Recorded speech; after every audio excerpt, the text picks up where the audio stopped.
పాడి పంటలు ఛానల్ వీక్షిస్తున్న రైతులందరికీ నమస్కారం. నా పేరు డాక్టర్ విజయశంకర్ బాబు. నేను ఆచార్య ఇంజనీరింగ్ వ్యవసాయ విశ్వవిద్యాలయంలోని అనంతపురం వ్యవసాయ పరిశోధనా స్థానంలో మెట్ట వ్యవసాయంలో ప్రధాన శాస్త్రవేత్తగా పనిచేస్తున్నాను. సో ఈరోజు ఈ ఛానల్కు వచ్చిన ముఖ్య ఉద్దేశం ఏంటంటే రైతులతో కొన్ని వాతావరణ సానుకూల వ్యవసాయ పద్ధతుల గురించి చర్చించుకోవాలి, వాళ్ళతో పంచుకోవాలనే ఉద్దేశంతో ఈ ఛానల్ వారికి రావడం జరిగింది. ముందుగా మనం చూసుకున్నట్టయితే క్లైమేట్ స్మార్ట్ అగ్రికల్చర్ అంటాము. దానంటే వాతావరణ సానుకూల వ్యవసాయం. సో మనకు భారతదేశంలో ప్రధానంగా వ్యవసాయం అనేది వాతావరణ పరిస్థితులను బట్టి, కండిషన్స్ని బట్టి మారిపోవడం జరుగుతుంది. ముఖ్యంగా మనకున్న రెండు సీజన్స్ ఏంది, నైరుతి ఋతుపవనాలు అంటే సౌత్ వెస్ట్ మాన్సూన్ కావచ్చు, తర్వాత ఈశాన్య ఋతుపవనాలు. ఈ రెండు ఋతుపవనాల యొక్క ప్రభావమే మన భారతదేశ వ్యవసాయాన్ని శాసిస్తుంది. సో ఎప్పుడైతే మనకు ఈ సౌత్ వెస్ట్ మాన్సూన్ అని అంటే నైరుతి ఋతుపవనాల మీద సాగు చేసే విస్తీర్ణం చాలా ఎక్కువ మోతాదులో ఉంటుంది కాబట్టి మనకు ముఖ్యంగా వర్షాధారం కింద సాగు చేస్తున్న రైతులందరూ కూడా ఈ సౌత్ వెస్ట్ మాన్సూన్ అంటే నైరుతి ఋతుపవనాల మీద ఆధారపడటం జరుగుతుంది. కాబట్టి దానికి సంబంధించి కొన్ని అనుకూల వ్యవసాయ పద్ధతులని పాటించినట్టయితే మనం వ్యవసాయంలో గట్టెక్కించండి. ముఖ్యంగా చూసినట్టయితే నేల మరియు నీటి సంరక్షణ. సో వీటిలో ఏంటంటే నేలలో లోతు దుక్కులు అనేవి చేసుకోవాలి కనీసం 3 సంవత్సరాలకు ఒకసారి.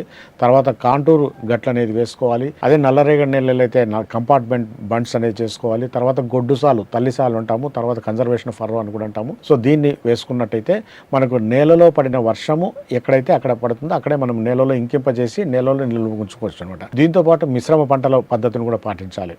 ఇంకా తర్వాత ఏంటంటే ఈ పడిన వర్షాన్ని మనము ఫామ్ పాండ్స్ అంటే ఇంకుడు గుంతల్లో మనం స్టోర్ చేసుకున్నట్టయితే అది మనకు రక్షక తడిగా ఉపయోగపడుతుంది.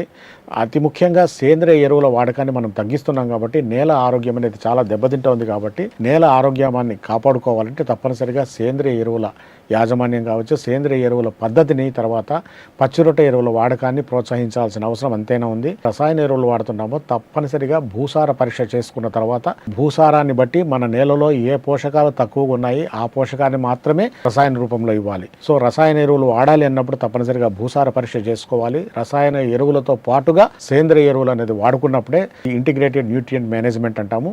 అంటే రసాయన ఎరువులతో పాటు సేంద్రియ ఎరువుల వాడకాన్ని మనం ప్రోత్సహించుకోవాలి. అదే రకంగా అధిక దిగుబడినిచ్చే తక్కువ పంట కాలం ఉన్న తక్కువ పంట రకాలను మనం ఎంచుకున్నట్టయితే తక్కువ టైంలో మనకు ఈ పడిన వర్షాన్ని సమర్థవంతంగా వినియోగించుకొని మనకు పంట దిగుబడి పెంచుకోవడానికి ఆస్కారం ఉంటుంది. వ్యవసాయం ఒక్కదాని మీద మనం ఆధారపడకుండా వ్యవసాయంతో పాటు పశువుల పెంపకం కావచ్చు, గొర్రెల పెంపకం కావచ్చు, మేకల పెంపకం కావచ్చు, కోళ్ల పెంపకము ఇట్లాంటి వాటిని మనం ప్రోత్సహించుకున్నట్టయితే వ్యవసాయంలో మనకు నష్టం వచ్చినా వ్యవసాయ అనుబంధ రంగాలైనటువంటి పశుపోషణ కావచ్చు, కోళ్ల పెంపకం కావచ్చు, గొర్రెల పెంపకం వీటి ద్వారా మనకు ఆదాయాన్ని పొందడానికి ఆస్కారం ఉంటుందంట. సో మనకు రైతాంగం అనేది అంతర పంటల సాగు అతి ముఖ్యంగా చేసుకోవాలి. తర్వాత సమీకృత వ్యవసాయం అంటే ఇంటిగ్రేటెడ్ ఫార్మింగ్ సిస్టమ్స్ అనేది కంపల్సరీగా మనం ఫాలో కావాలి. అదే రకంగా పడిన వర్షాన్ని మనం నేలలో ఇంకింపజేసే పద్ధతులను పాటించుకోవాలి. ఆ పడిన వర్షాన్ని నీటిని నిల్వ ఉంచుకొని పంటకు అత్యవసర సమయాల్లో రక్షక తడిగా మనం ఇచ్చుకున్నట్టయితే పంట దిగుబడిని మనం పెంచుకోవడానికి ఆస్కారం ఉంటుంది. కాబట్టి ఇటువంటి పద్ధతులు ముఖ్యంగా ఏంటంటే మరి యాంత్రీకరణ వైపు కూడా మొగ్గు చూపాలి. ఎందుకంటే ఇప్పుడు లేబర్ చాలా తక్కువ దొరుకుతుంది. ప్రతి ఒక్క గ్రామంలోనూ మనకు పెద్ద సమస్యగా ఉంది. కాబట్టి మెకనైజేషన్, యాంత్రీకరణ వైపు ప్రతి రైతు మొగ్గు చూపాల్సిన అవసరం ఉంది. మనకు అంతర పంటల విధానం అనేది తప్పనిసరిగా పాటించాలి. సో ఇవన్నీ చేసుకున్నప్పుడు ఏమవుతుందంటే ఈ అన్ని ఇంటిగ్రేటెడ్ చేసుకున్నప్పుడు వ్యవసాయ పరంగా మనకు లాభం చేకూరుతుంది. ముఖ్యంగా నష్టాన్ని మనం నివారించుకోవచ్చు అనమాట. ఇవన్నీ ఏంటంటే వాతావరణానికి సంబంధించి వాతావరణ అనుకూల వ్యవసాయ పద్ధతులు అనమాట.